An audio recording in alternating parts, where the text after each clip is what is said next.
Commander Zethus stood on the bridge of the Eternal Dominion, watching the blue-green planet rotate slowly on the viewport.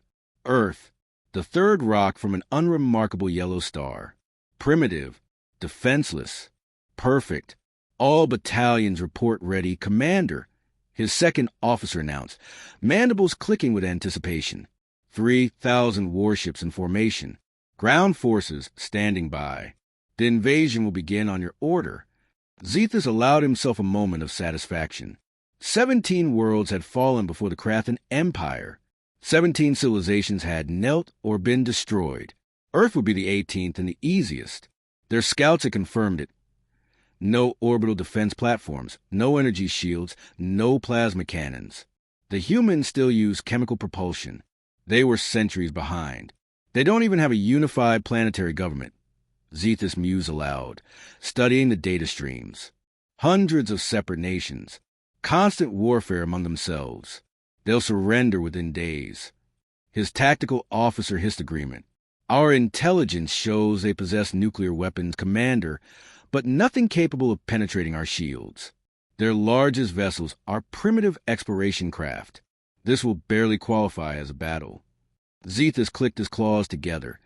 The Krathon gesture for approval. The Emperor himself had chosen him for this honor. Earth's resources would fuel the Empire for generations. Water, minerals, breathable atmosphere, and billions of potential laborers. The humans would serve well once properly domesticated. Begin standard invasion protocol. Zethus commanded. Disable their communications first. I want them isolated, confused, then target their military installations. Show them the futility of resistance. The fleet moved forward, a wall of steel and death advancing on the small planet. 3,000 ships, each capable of glassing a continent.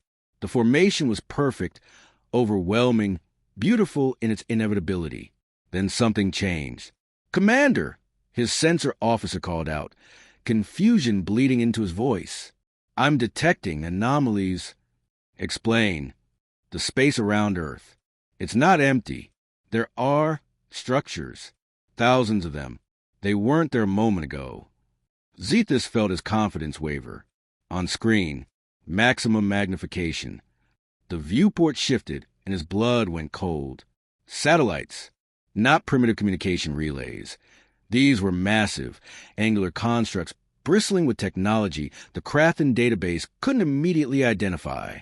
They surrounded Earth in concentric rings, layers upon layers, a defense grid so extensive it seemed impossible. And they were powering up, energy signatures spiking across every spectrum. How do we miss this? Zethus demanded. Our scouts reported no defenses. "Commander, these weren't here during reconnaissance. They must have been hidden somehow, cloaked. Our scans passed right through them." Before Zethus could respond, a transmission broke through on all frequencies. A human voice, speaking in perfect Krathon. "Attention, Krathon fleet. This is Earth Defense Command. You have violated our territory with hostile intent. You have been warned 3 times over the past decade through diplomatic channels to stay away. You chose not to listen. This is your only opportunity to withdraw. You have 60 seconds to begin retreat." Zethus felt rage replace his fear. How dare these primitives issue ultimatums? How dare they speak his language, as if they'd been studying the Empire? "Open a channel," he snarled. "Let me speak to whoever." 30 seconds. The human voice continued, emotionless and cold. "We are tracking all 3,017 vessels. We have weapons locked. 20 seconds. Raise shields. All ships, combat formation. Charge primary weapons." The fleet responded instantly, shields shimmering to full power, massive cannons swiveling toward Earth. But the satellites didn't move. They simply waited, silent and ominous. 10 seconds. Final warning. Leave now or be destroyed. Zethus made his decision. Fear was for the weak. The Empire had never retreated. All ships fire. 3,000 warships unleashed hell. Energy beams, plasma torpedoes, kinetic missiles. Enough firepower to shatter Moon. The attack lit up space itself, a wave of destruction racing toward Earth and its mysterious defense grid. The satellites absorbed every shot. The shields around them didn't even flicker. Then Earth fired back. Zethus didn't see weapons charging.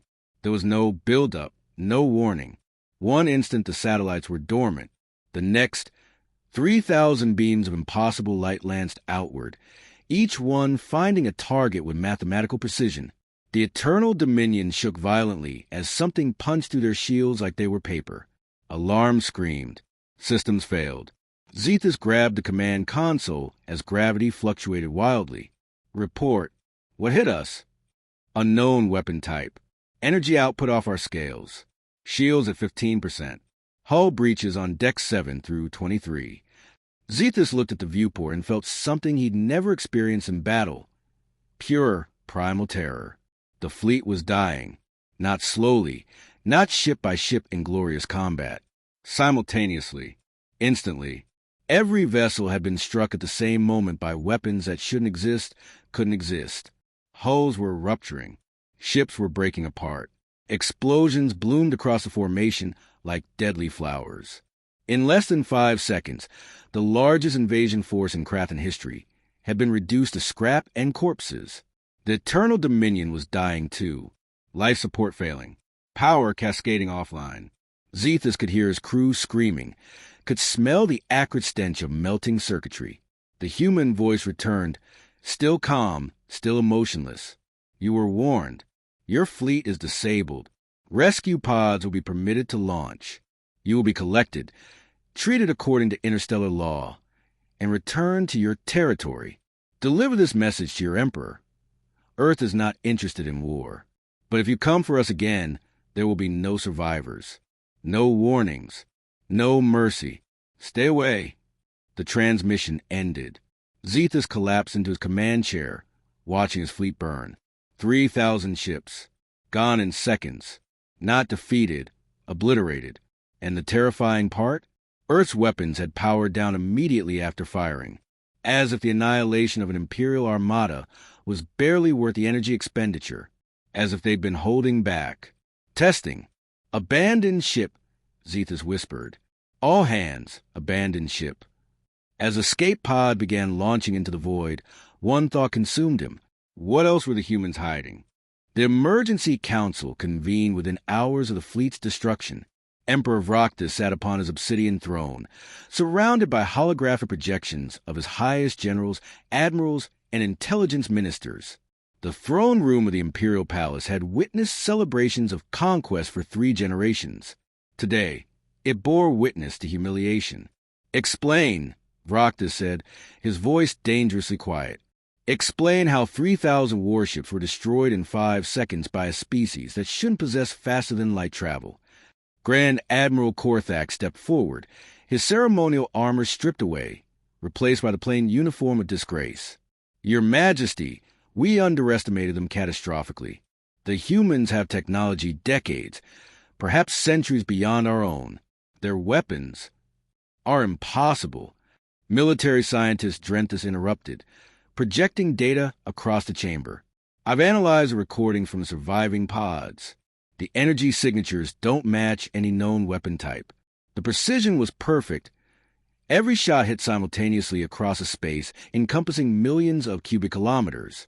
The computational power alone required for that targeting solution exceeds our entire empire's processing capability. Then how?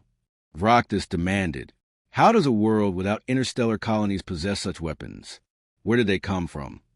Intelligence Minister Zaratha's hologram flickered forward. She had spent the hours since the disaster pulling every file, every report, every whisper of information about Earth. What she'd found terrified her. Your Majesty, we've been deceived.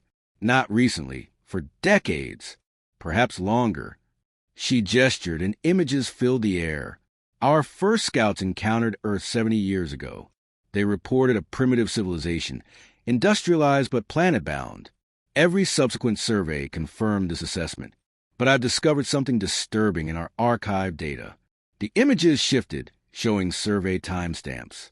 We surveyed Earth 47 times over 7 decades. 47 separate reconnaissance missions. For any other target world, we conduct 3 to 5 surveys maximum before invasion. Earth kept triggering insufficient threat level assessments, requiring additional confirmation. Each survey saw the same primitive technology, the same lack of defenses. "What are you suggesting?" Roctus asked. "They wanted us to see weakness, Your Majesty. They showed us exactly what would make us comfortable, what would make us attack. Every survey saw identical technology levels because they were showing us a facade, a lure." General Corthus slammed his fist against his chest in frustration. "Impossible. Our cloak scouts are undetectable. How could they know we were watching?" "Because," Zareth replied coldly, "they detected us every single time, and they've been studying us while we studied them." The council fell silent. The implications were staggering. Vroctus rose from his throne, his massive frame casting shadows across the chamber. "You're telling me Earth intentionally appeared weak, drew us in, waited until we committed our largest fleet, our best commander, our most overwhelming force, and then revealed their true capabilities?" "Yes, Your Majesty." "Why?" Zareth pulled up the transmission Earth had sent. Listen to the exact wording again. The human voice echoed through the chamber. "You've been warned 3 times over the past decade through diplomatic channels to stay away." "Diplomatic channels," Zareth emphasized. "Your Majesty." I checked our diplomatic archives.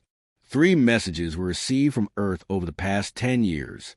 All 3 were filed as primitive first contact attempts and ignored. All 3 specifically warned us not to approach with hostile intent. She displayed the messages. They were eloquent, clear, and written in perfect High Krathon, a language only taught to the Empire's elite. The messages referenced specific Krathon military movements, named individual commanders, and cited precise dates of reconnaissance missions that were supposed to be classified. "They knew everything," Zareth continued. "Our fleet positions, our invasion timetables, our assessment of their capabilities. And they tried to warn us peacefully. 3 times. We ignored them, so they let us come, let us commit. And then they taught us exactly one lesson: stay away." Emperor Vroctus felt something unfamiliar crawling up his spine. Not anger. Fear.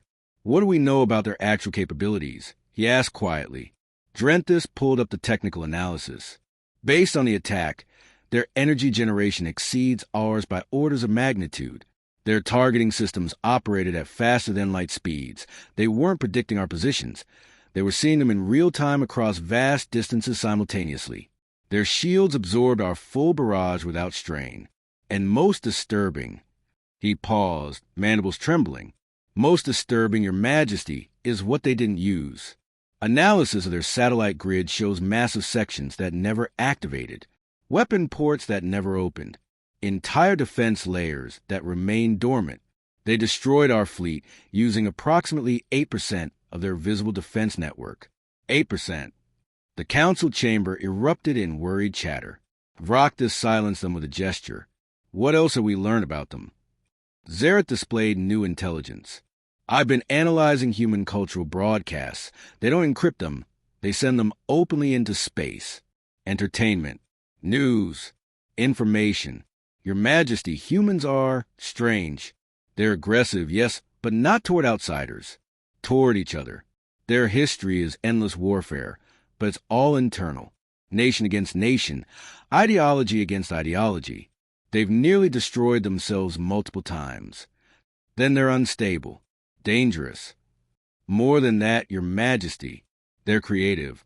Humans don't evolve new biological capabilities. They invent technological solutions. They don't wait for natural selection. They engineer themselves and their environment. Every problem they encounter, they solve through innovation. They've been doing this for thousands of years, accelerating constantly." She pulled up a graph showing human technological advancement. The line was nearly vertical in recent centuries. They went from basic flight to landing on their own moon in 66 years. From the first computer to artificial intelligence in less than a century.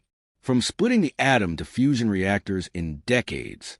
Their advancement isn't linear, it's exponential. And Your Majesty, she hesitated. They do all of this while fighting each other. Imagine what they could do unified. You think Earth is unified now? General Corthus asked. "The transmission came from Earth Defense Command," Zareth replied. a singular command structure. When threatened externally, humans unify instantly. It's happened throughout their history. Attack one and you attack all.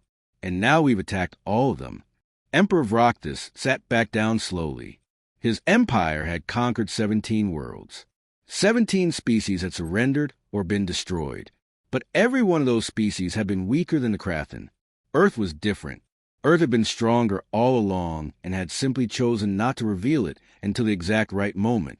Recommendations? He asked his council. The room fell silent. Finally, Zareth spoke. Leave them alone, your majesty. Completely. Pull back all our forces from their sector. Issue formal recognition of their territory. And hope, desperately hope, that they meant what they said about not being interested in war. And if they change their minds? Vroctus asked. Zareth's hologram met his gaze directly. Then we pray they're merciful, your majesty. Because if Earth decides to invade us, with technology decades or centuries beyond our own, with a unified planetary government and endless creativity, the Krathon Empire won't last a week. The Emperor sat in silence, staring at the blue-green planet, rotating on the display. Humanity had sent a message. The Krathon Empire had finally heard it. 6 months after the fleet's destruction, Commander Zethus stood in a white room on a human space station, waiting to be interrogated, or tortured, or executed. He wasn't sure which, and the uncertainty was its own form of torment. The Krathon survivors had been collected from their escape pods within hours of the battle, not by military vessels, by what the humans called rescue ships, unarmed craft designed solely for emergency retrieval. They'd been treated for injuries, fed, given clean quarters, not imprisoned, not tortured, simply held. It made no sense. Zethus had studied the psychological profiles of conquered species. He understood subjugation, intimidation, domination. But kindness? Mercy toward an enemy who had come to destroy them? It was incomprehensible. The door opened silently. A human entered. Female, based on the intelligence briefings, middle-aged by their standards, wearing a simple gray uniform with no visible weapons. She carried a datapad and 2 cups of steaming liquid. Commander Zethus, she said in flawless Krathon, setting 1 cup before him. I'm Dr. Sarah Chun, diplomatic liaison for Earth Defense Command. That's coffee. It's safe for your biology.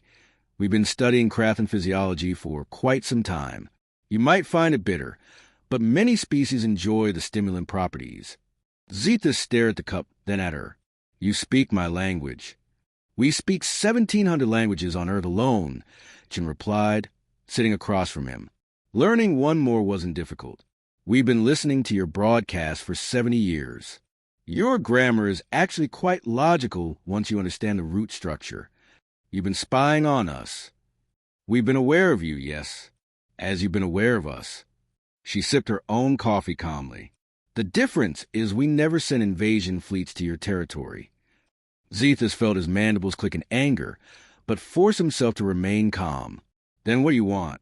Why are we still alive? Why haven't you executed us or enslaved us? Chin looked genuinely surprised.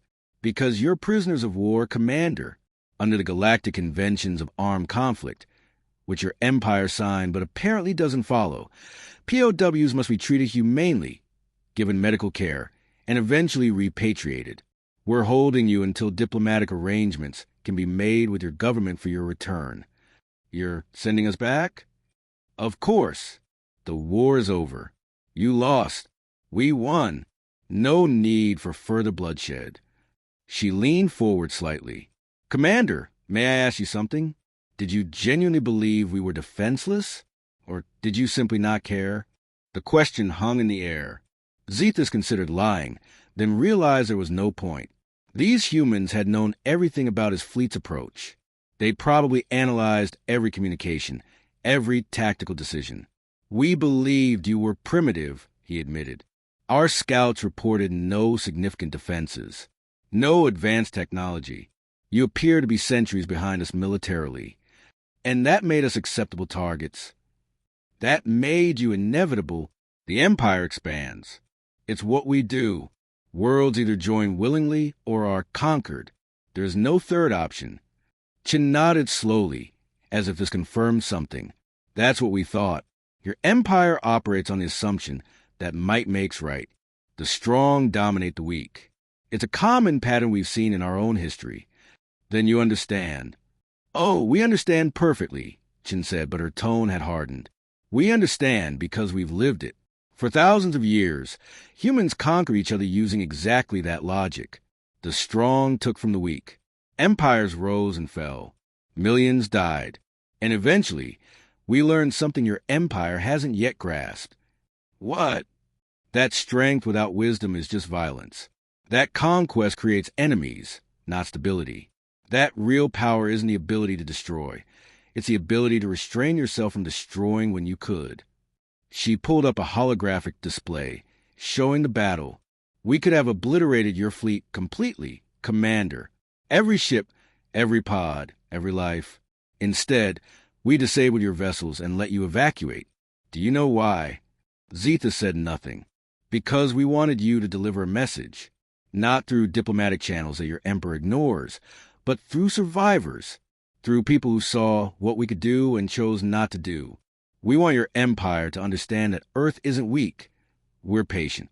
We're not defenseless. We're restrained. And we're not interested in conquest. We're interested in being left alone. You destroyed 3,000 ships in 5 seconds. Zeta said bitterly. You call that restraint? Yes, Chin replied simply. Because we could have destroyed 300,000. Because we have weapon systems you never saw. Because our defense grid extends far beyond what you encountered. And because... She paused, choosing her words carefully. Because humans know what it's like to be invaded, Commander. We know the trauma, the loss, the generational scars. We've done it to each other enough times to understand the cost. We're not interested in inflicting that on others. She pulled up another display, this one showing Earth's history. Wars, conquests, empires rising and falling, atomic bombs, genocides, near-extinction events. We almost destroyed ourselves a dozen times, Chin continued. We came so close to extinction that we could see the abyss clearly. And somewhere along the way, we made a choice. We decided that survival meant cooperation, not domination. Unity, not conquest. We turned our weapons toward defense, our aggression towards solving problems instead of creating them. And when we reached the stars, we promised ourselves we wouldn't become what we fought so hard to stop being. Noble words, Zeta said, but you still built those weapons. You still possess that destructive power. Yes, because the universe has empires like yours. Because we learned that pacifism without strength is just victimhood. We won't attack, Commander, but we absolutely would defend ourselves. And we've gotten very, very good at defense. Chun stood, picking up her coffee. You'll be returned to Krathon space within the month. Your crew will be returned with you, unharmed. We're also returning the intact bodies of those who died in the battle, properly preserved according to your cultural traditions. We prepared a full report of the engagement for your military analysts. We're not trying to hide our capabilities anymore. Your emperor wanted to know what Earth can do. Now he knows. Why? Zethus asked, genuinely confused. Why tell us anything? Why not maintain the advantage of surprise? Because surprise only works once, Chin replied. Fear, respect, and clear communication work forever. We want your empire to make an informed decision about whether to leave us alone. And Commander? She paused at the door. We've already sent similar messages to the other 6 major powers in this galactic sector. They're all receiving the same information, the same demonstration. Earth is announcing itself to the galaxy, not as a victim, not as a conqueror, but as a civilization that will defend itself absolutely and show mercy when possible. What if the Empire doesn't listen? What if they come back? Chen's expression became cold, harder than any Krathon battle mask. Then we won't use 8% of our defense grid next time, Commander. We'll use all of it. And we won't stop at your invasion fleet. We'll dismantle every military installation in your empire until the threat is permanently neutralized. We don't want war, but we've been preparing for it since we detected your first scout ship 70 years ago. We really hope your emperor is smarter than his ambition. She left, the door closing silently behind her. Zethus sat alone in the White Room, staring at the coffee growing cold before him. For the first time in his military career, he understood what it meant to face an enemy that was stronger, smarter, and more terrifying than any he'd imagined. An enemy that offered mercy once. Only once. Emperor Vroctus watched the holographic recording for the 7th time, and with each viewing, his understanding of the situation deepened and darkened. The humans had returned as survivors exactly as promised. All 1,217 of them, alive, healthy, and bearing detailed reports of their captivity. They'd also returned the bodies of the dead, 833 Krathon warriors, prepared for burial according to precise religious customs the humans shouldn't have known, but somehow did. Along with the prisoners came a data package, technical specifications, weapon capabilities, defense grid schematics, an intelligence treasure that any empire would kill for, handed over freely with one simple message attached. Now you know. Choose wisely. The analysis is complete, Your Majesty, Drenthus reported, his voice hollow with defeat. Everything they sent us checks out. The weapon specifications match what we observed. The energy calculations are accurate. The defense grid extends throughout their entire star system, with redundancies and fail-safes we can barely comprehend. And their fleet? Vroctus asked. We haven't seen it, Your Majesty. Not a single warship revealed. Only defensive satellites. If they have offensive capabilities. And they're keeping them hidden. Zara stepped forward, her expression grim. Your Majesty, we received concerning intelligence from our network. 6 other major galactic powers received similar packages from Earth. The Zelnari Collective, the Ren Federation, the Cortax Dominion, all of them. Earth simultaneously introduced themselves to every major military force in this sector. All at once. Yes, Your Majesty. And here's what's terrifying. Each package was customized. The Zelnari received documentation in their language, referencing their specific military doctrine. The Ren got tactical analysis that addressed their swarm tactics. Earth didn't just reveal themselves. They proved they've been watching all of us, studying all of us for decades. They know our weaknesses better than we know theirs.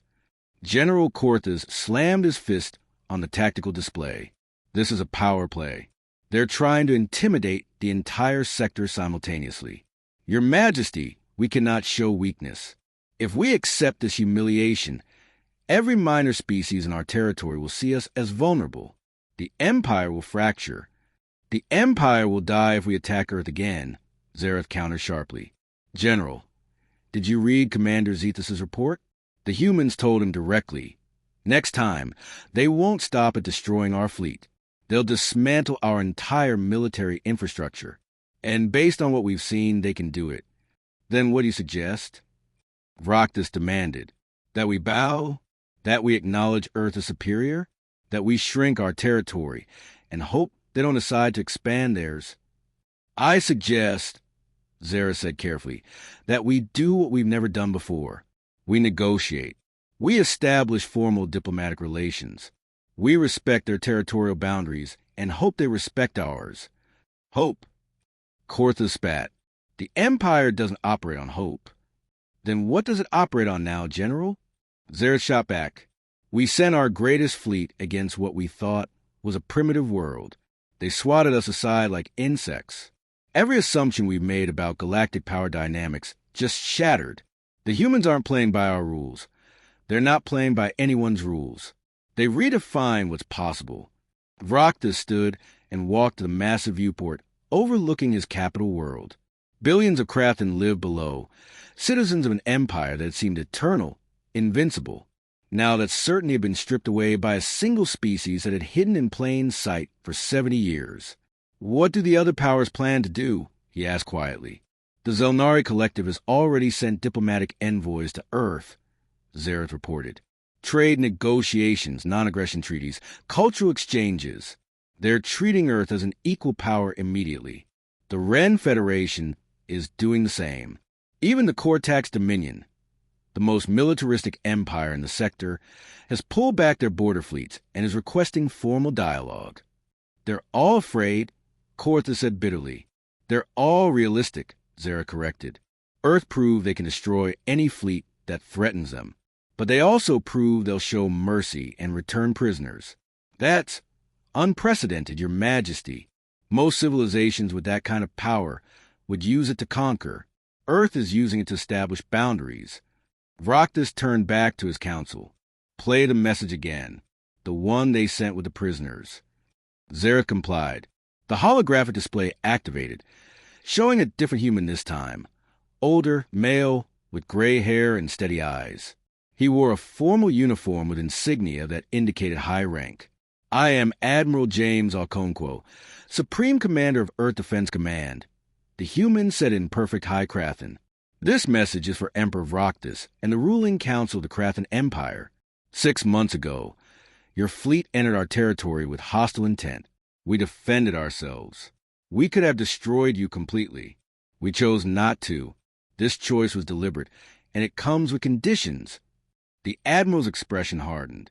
Earth is claiming a sphere of influence extending 50 light-years from our star. This territory is non-negotiable. Any military vessels entering this space will be considered hostile and dealt with accordingly. However, we welcome peaceful contact, trade, cultural exchange, diplomatic relations. We're not interested in empire building, but we absolutely will defend ourselves and our interests. He paused, and when he continued, his voice carried an edge of steel. Some of you may be considering revenge, rebuilding your fleets, and trying again. I urge you to reconsider. What you encountered was our minimum defensive response. We have capabilities you haven't seen, weapons we didn't need to use, technologies we're not ready to reveal. The destruction of the Krathon fleet was a demonstration, not our full capacity. If forced to fight again, we won't show the same restraint. Another pause, and his expression softened slightly. But here's what we truly want you to understand. Earth doesn't want to be your enemy. We spent our entire history fighting each other, and we're tired of war. We've seen what endless conflict does to civilizations. We don't want that for ourselves or for you. We're offering peace, trade, mutual respect. All we ask in return is that you leave us alone unless invited. Is that really so unreasonable? The message ended. Vroctus stood in silence, processing. Finally, he spoke. Zareth, prepare a formal diplomatic delegation. I want our best negotiators, cultural experts, and trade ministers. We will accept Earth's terms. We will establish peaceful relations. And we will not, he glared at General Korthas, attempt any military action against him now or ever. Korthas looked like he'd swallowed acid. Your Majesty, this is surrender. No, General, this is survival. The Empire has endured for 12 generations because we knew when to fight and when to retreat. We expanded by conquering the weak, yes, but we also survived by not challenging the strong. And Earth has proven they are very, very strong. He turned back to the viewport, his reflection ghostly in the glass. Humans destroyed our fleet in 5 seconds using 8% of their capabilities. They've been watching us for 70 years without us knowing. They speak our languages, understand our culture, and anticipated our every move. General, these are not enemies we can defeat. They are neighbors we must learn to live beside. And if they break their word, Korthas pressed. If they decide 50 light years isn't enough, if they start expanding. Vroctus met his general's eyes. Then we'll know we were never safe to begin with, and at least we'll have bought time to prepare. But if their history is any indication, humans keep their word when given reason to. They're offering peace with strength behind it. That's not weakness. General, that's the most dangerous kind of enemy. One that could destroy you, but chooses not to. He turned to his council. The Empire survived 12 generations by adapting. We adapt again now. Send the delegation. Accept Earth's terms. And pray to our ancestors that humanity truly means what they say about not wanting war. As the council filed out to execute his orders, Vroctus remained at the viewport, staring at the stars. Somewhere out there, 50 light years away, humans watched and waited. The Empire had learned its lesson. The question now was whether the lesson would last. 20 years later, the galaxy had changed. Ambassador Kira Osei stood in the observation deck of humanity's first official extraterrestrial embassy, watching ships from a dozen different civilizations dock at the massive diplomatic station orbiting Earth. The structure was beautiful, half human design, half collaborative architecture, incorporating styles from the Zelnari, Ren, Cortax, and even Krathon builders. It was a symbol of what Earth had become in 2 decades, not conquerors, but connectors. "Quite a view," said a familiar voice behind her. Kira turned to see Admiral Okonkwo, now retired but still wearing his dress uniform for the ceremony. He'd aged considerably, the gray hair now white, new lines carved deep around his eyes, but he moved with the same steady confidence that had defined his career. "Admiral," Kira greeted him warmly. "I didn't expect to see you here. I thought you retired to your garden in Lagos." "I did, for about 6 months. Then I got bored." He joined her at the viewport, watching a Krathon diplomatic cruiser maneuver into docking position. "Besides, how could I miss this? The Galactic Council's first official meeting, and Earth gets a voting seat. 20 years ago, we were preparing to be invaded. Today, we're helping write interstellar law." Kira smiled, but there was weight behind it. "It almost didn't happen this way." "No," Okonkwo agreed quietly. "It almost went very differently." They both knew the classified truth. The defense grid that had destroyed the Krathon fleet hadn't been a bluff, but it had been close. Earth's weapons were real, devastating, and functional, but the satellite network had represented nearly 30% of humanity's entire military production capacity. Building it had required every nation on Earth to contribute, to unify, to trust each other with technology that could annihilate continents. The gamble had been that they'd never need to use more than a fraction of it, that the demonstration would be enough. That mercy, when shown from a position of overwhelming strength, would be more powerful than conquest. It had worked. Barely. "The Krathons are still bitter," Kira said, nodding toward their ship. "Emperor Vroctus died 5 years ago, but his successor maintains the non-aggression pact. They honor the boundaries, but you can feel the resentment. Empires don't like learning they're not supreme," Okonkwo observed. "But they've adapted. Trade between Earth and Krathon territory has actually grown profitable for both sides. Their resource extraction technology is impressive. Our computer systems have revolutionized their logistics. Sometimes mutual benefit is more powerful than mutual hostility. And the others? The Zelnari are natural traders. They were always going to work with us once they knew we wouldn't attack them. The Ren are cautious but curious. The Cortax..." He paused. "The Cortax respect strength. They might be our most reliable partners because they understand deterrence." A chime sounded, indicating the council session would begin in 30 minutes. Dignitaries from across the sector were gathering in the main chamber, a space designed to accommodate wildly different biologies, atmospheres, and cultural protocols. It had taken 5 years just to agree on environmental systems. "What do you think happens now?" Kira asked. "We've established peace through strength and restraint. But what happens in 50 years? 100? When new powers emerge or old empires forget the lessons learned?" Okonkwo considered this carefully. "That's the challenge of peace, isn't it? War has clear endpoints, victory or defeat. Peace is continuous work, negotiation after negotiation, compromise after compromise. It's exhausting in ways that war never is." He gestured toward the docking ships.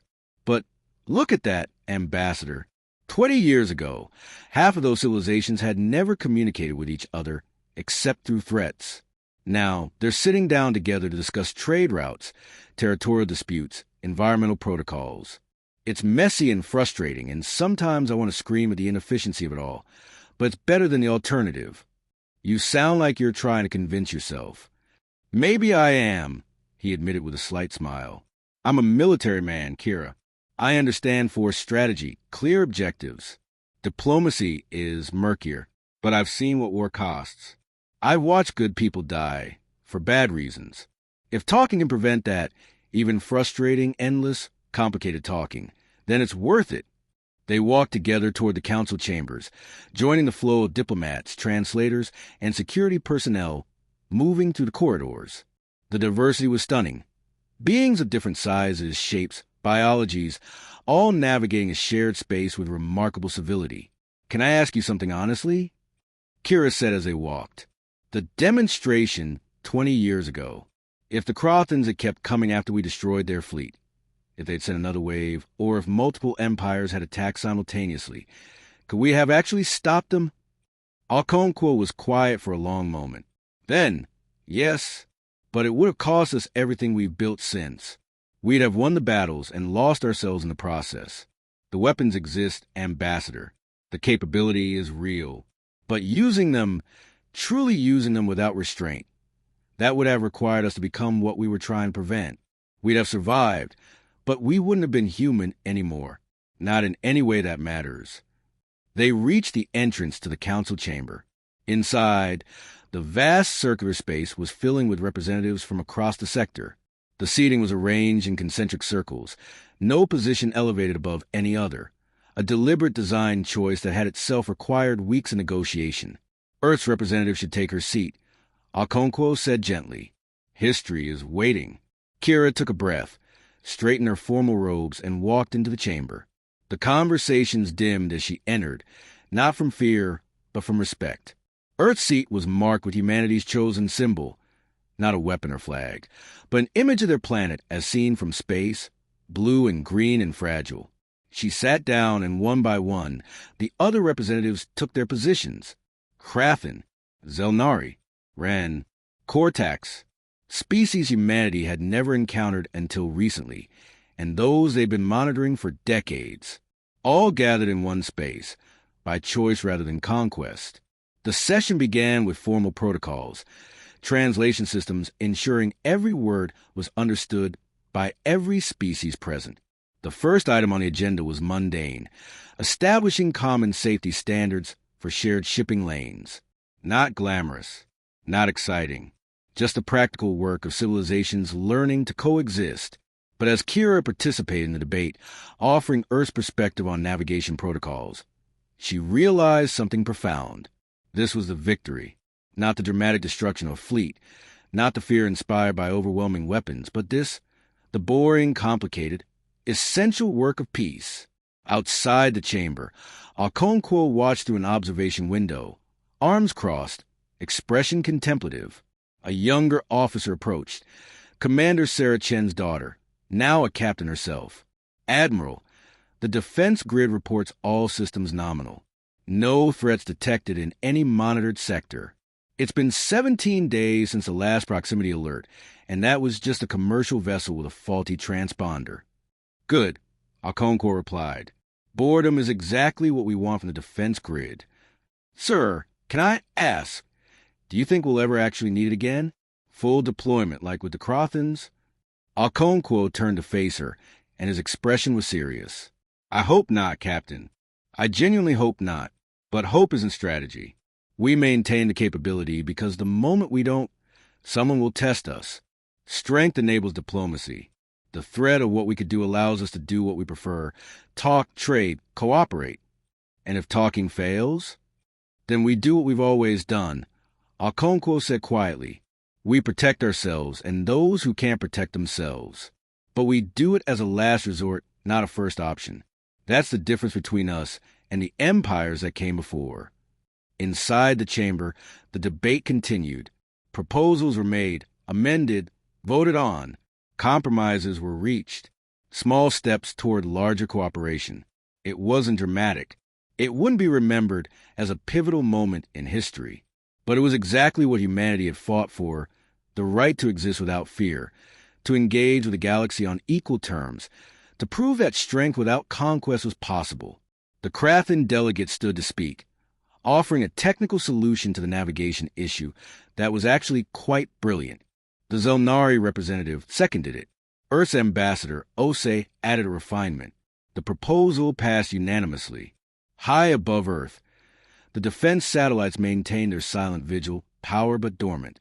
Weapons that could obliterate fleets remained ready, but unused. Humanity's greatest strength, the capacity for devastating violence, held in check by their greater strength, the wisdom to choose otherwise. 20 years after Krathon invasion, Earth had become what they'd always claimed to be: Not conquerors, not victims, but partners. Strong enough to defend themselves, wise enough to prefer peace, patient enough to build something better than empire. The galaxy was learning to live with humanity, and humanity was teaching the galaxy that there were alternatives to endless war. In the observation deck, Okonkwo smiled slightly, turned away from the window, and headed home. His garden needed tending.